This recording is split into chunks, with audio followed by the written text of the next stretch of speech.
Hi అండి, అందరికీ నమస్కారం. ఈ వీడియోలో మనం మదనపల్లి మార్కెట్లో ఈరోజు స్టాక్ పెరిగిందా తగ్గిందా అనే విషయం గురించి మాట్లాడుకుంటే కనుక స్టాక్ అనేది నిన్న వచ్చిన మాదిరిగానే చాలా వరకు అన్ని మండీలకు స్టాక్ తక్కువగా వచ్చిందండి. ఏదో 1-2 మండీలకు కొద్దిగా ఒక 100 క్రేట్లు 200 క్రేట్లు పెరిగితే కూడా మిగతా అన్ని మండీలకు స్టాక్ అనేది నిన్న వచ్చిన మాదిరిగానే తక్కువగా యావరేజ్ స్టాక్ అనేది వచ్చిందండి. ఇక ఈ రోజు మన ఎక్స్పెక్టేషన్ రేట్లు ఎంత ఉంటుంది అంటే గనక ఈ రోజు కూడాను నిన్న పోయిన మాదిరిగానే 1500 నుండి 1800 వరకు ఎక్కువ లాట్లు పడతాయి. 19,2000 అనేది అక్కడక్కడ 1-2 లాట్లు పడే ఛాన్సెస్ ఎక్కువగా ఉందండి. టాప్ రేటు ఈ రోజు మన టార్గెట్ 27 కేజీల బాక్స్ మదనపల్లి మార్కెట్ లో 2000 రూపాయలు. ఇక కోలార్ మార్కెట్ విషయానికి వస్తే కనుక కోలార్ మార్కెట్ లోను నిన్న పోయిన మాదిరిగానే రేట్లు 1000 రూపాయలు 1100 రూపాయల వరకు పోతుందండి. ఎక్కువ శాతము 900 ఇంకా 1000 రూపాయలు పోతుంది.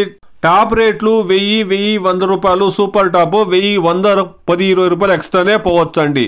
మార్కెట్ సూపర్ ఫాస్ట్ గానే ఉంటుంది కానీ మార్కెట్ లో ఎటువంటి తగ్గుదల అనేది ఉండేలే. మొత్తంలో చూస్తే గనక మన టార్గెట్ మదనపల్లి మార్కెట్ లో 27 కేజీల బాక్స్ 2000 రూపాయలు, కోలార్ మార్కెట్ లో 15 కేజీల బాక్స్ 1000-100 రూపాయల వరకు టార్గెట్ అనేది ఉందండి.